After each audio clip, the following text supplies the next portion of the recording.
미국은 여전히 어제에 이어서 관망세가 지속되고 있습니다. FOMC를 앞둔 상황에서 눈치 보기인데, 오늘 닉 티밀하우스 기자가 이렇게 얘기를 했어요. 금리를 인하하겠지만 역대급으로 분열이 되었다라는 식으로 얘기를 하면서 살짝 좀 매파였던 성향을 띌 가능성에 대해서 시장이 우려라면 우려고 반응이라면 반응하고 있다라고 좀 보고 있어요. 그러다 보니까 금리에 좀 예민한 섹터들, 주택이나 바이오나 이쪽 섹터들이 조금 밀렸고, 일장 있죠. 이 선반영일 수도 있고, 목요일 날 새벽에, 내일이죠, 새벽에 나오는 기자회견에서 생각보다 또 그렇지도 않다라면은 또 강하게 또 반등이 나올 수도 있는 것이고, 물론 또 점도표를 봐야 되겠지만 점도표도 크게 기대할 건 아닌 것 같습니다. 그럼에도 불구하고 차기 연준 의장이 이제 곧 나올 텐데 1월 초에 발표할 가능성이 커요. 아니면은 시장의 반응을 보고서 시장이 만약에 막 격하게 매파적 성향의 연준에 대해서 부정적으로 본다라면은 그 시장의 반응을 보고서 차기 연준 의장을 곧바로 발표할 수도 있습니다. 이래저래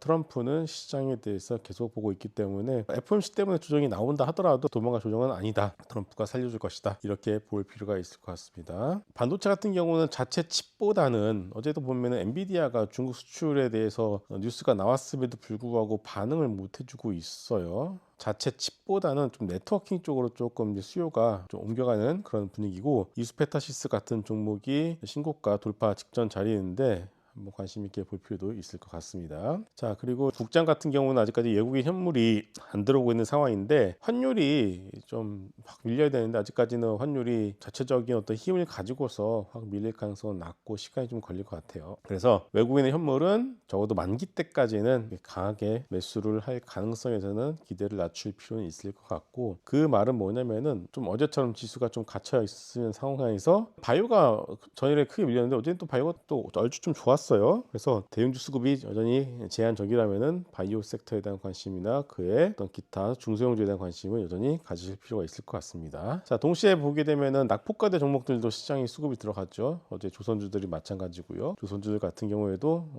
그래서 좀만 더 오르면 다시 또 신고가 도전하는 자리이기 때문에 결국은 조선, 방산, 원전, 전력기기, 우리가 생각하는 상반기 주도 섹터는 계속 가져갈 필요가 있을 것 같습니다. 삼성전자는 당연하고요. 이상입니다.